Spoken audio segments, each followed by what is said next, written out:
আসসালামু আলাইকুম। সকালে ঘুম থেকে উঠে দেখি আমার শিউলি গাছের নিচে এতগুলো ফুল পড়ে আছে। আমি ফুলগুলো তুলে ঘরে নিয়ে আসি। তারপর ভাবি এগুলো দিয়ে মালা অথবা গাছটা তৈরি করা যায়। তার জন্য আমি একটি সুতা ও সুই নিয়ে নিলাম।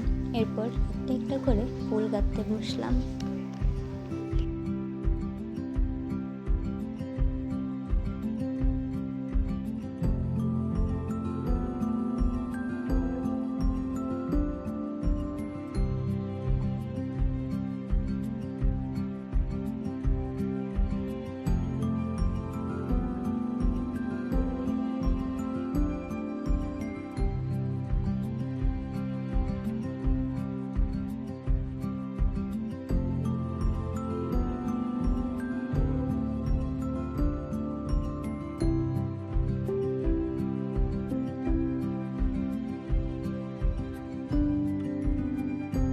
সবগুলো ফুল গাঁথা কমপ্লিট হয়ে গেলে আমি সুতোগুলো বেঁধে নেব এবং তৈরি হয়ে যাবে করে নেব আমাদের মাথার মালা এবং গাছটা।